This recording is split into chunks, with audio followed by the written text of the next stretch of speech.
video 2 of 2 on working with sub bass in mixes. So we looked at using dynamic EQ on a bass, and there's where we ended up. Let's just have a listen to what that sounds like. Okay, I'm just going to turn that off in my headphones. If you're using good speakers, good headphones, you'll hear that we've got a pretty serious bass happening now. Well, I'd just like to say that this isn't a mix as such. We're going to look at lots of mixing techniques using this project, but for now, this is unmixed. But there's our bass. Okay, so let's look at another technique that we can use when working with sub basses. What I'm going to do is solo that bass for you, and this bass has a fair bit of tone in it. And it's really tone, note in basses that helps it cut through a mix. The problem with most sub basses is that the note is so low that we can't really discern the tone, the note of the bass. So we therefore start to lose it in the mix, especially at low volume. I did talk about the Fletcher-Munson curve in the last video, and it's a great idea if you guys go and check out the information on the Fletcher-Munson curve. It explains a lot of stuff regarding bass in particular. So let's look at another technique. Here's a really simple technique that I use loads. It's always successful, particularly with really, really sub basses that are just, a lot of them are just pure sine waves, really, really low pitched and not working at all well in a mix. So let's open a new project and let's just create an empty project for now. And let's look at this this other technique. Okay, let's create a software instrument. Okay. And one of the classic ways of achieving a sub bass, as a lot of you are probably aware, is to very simply choose an EXS24 Logic's sampler. Okay, let's go for stereo. Actually, basses work really, really well in mono, so particularly sub basses. So actually, let's go for mono. Okay, and a lot of people talk to me, ask me questions on this subject, about mono bass, stereo bass, multi-layered bass, and fundamentally basses tend to work best as mono instruments in the middle of a mix. But a lot of modern styles of music require that we have more texture involved in bass, particularly in dubstep, drum and bass, lots of things really. So what a lot of people will do is create a mono sub bass, and then 1, 2 or 3 more layers of bass just tend to generally copy the bass over. And we can then start to widen those out and filter those, EQ those in stereo to make the bass more interesting and make it work well in the mix. So, okay, look, we've loaded up a basic EXS24 here in mono just for our sub bass. Okay, now the initialized patch. Here we go. This is where we choose our patches. For those of you that don't know, if we want to choose a sound to load into EXS24 here, we can just select here. Okay, but if we don't choose to select any instrument to play in EXS24, what it will do is just play a sine wave, the simplest waveform of all, the purest and simplest waveform of all, which works superbly for sub bass, and it tends to be the standard procedure. What I'm going to do is really quickly, I'm just going to grab my pencil tool, and I'm just going to very quickly create a note to play back on that sub bass. Let's just give ourselves a bit more screen for this. Get a pencil tool in the sample editor window, in the piano roll editor window, and let's go for a really low note. That's pretty low, and let's just drag that out. So we've got one really low note there. In fact, let's make this a little bit more interesting. Let's try and make some kind of bass line here. Just really off the cuff here. Don't really have any plans about what I'm doing, but there you go. This is quite interesting because we've got a really low note followed by 2 higher notes. Let's play it back. Already pretty quiet, yeah? What we can do is just grab the velocities there and just whap them up. Whoops, didn't want to do that. Let's just zap those velocities up. See, they're all red now. Get rid of that. Okay, so we've got some nice loud velocities. What I'm going to do is loop that so it just continues to play. Here we go. And there's my sine wave.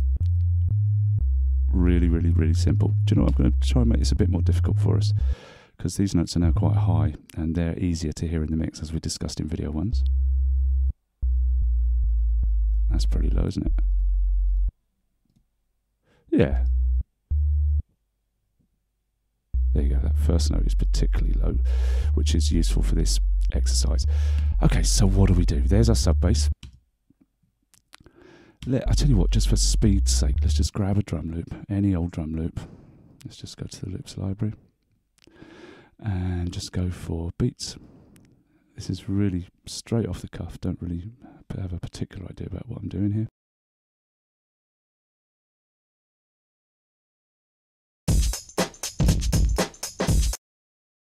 Lots of noise happening in that. Let's just loop that.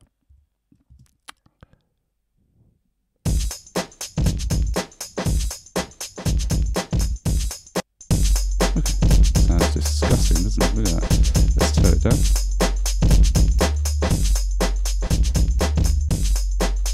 That can be quite good for demonstration purposes here. The bass is already struggling against those drums. Let's just turn the drums down a wee bit. Okay, there you go. So, here's the technique for sub bass, should I say. So, what I've now done is I've copied this track here to a new instrument. The way I've done that is to go to the track menu, select the track that I want to copy, go to track and go to new with duplicate settings. So, what I've done is created a completely new track, but that has exactly the same settings as the first. So, it'll play back our EXS24 with our sine wave. Okay, so that's a really useful little function there. Okay. What we now need to do is get some tone for that bass. So let's just solo the new instrument and look at what we can do, and just take out what I've used here, and let's have a look. There's your sub bass. Let's just turn it up in volume. Okay, let's put in an EQ and see what I've done with the EQ. See, I've cut out all this low because this is just going to be the note, the tone of the bass. It's not going to be anything to do with the sub, but we need it to work with the sub to get the perception of the bass being in the mix more clear for the listener. So we do that by adding a bit of note with the second instrument. Let's see if we can make this better. Let's widen this out. Here the subnote just isn't playing anymore. There you go, just literally cuts off because I've actually cut it out here with the filter.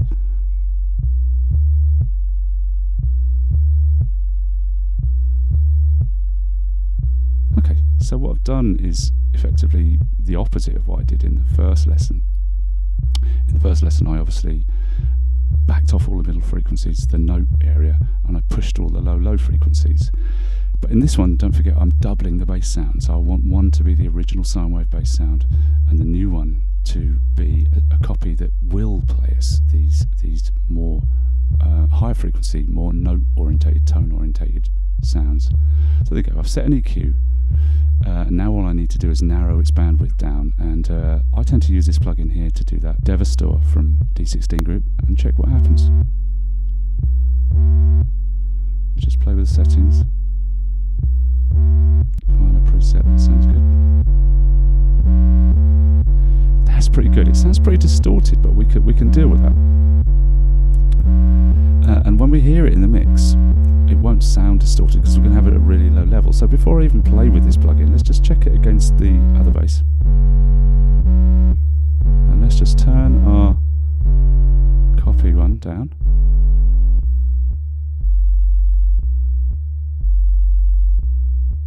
Let's take it out.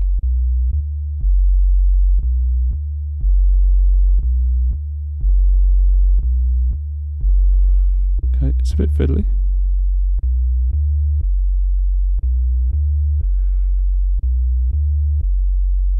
Choose a high pass filter here. Let's turn the preamp up. There you go, here it comes.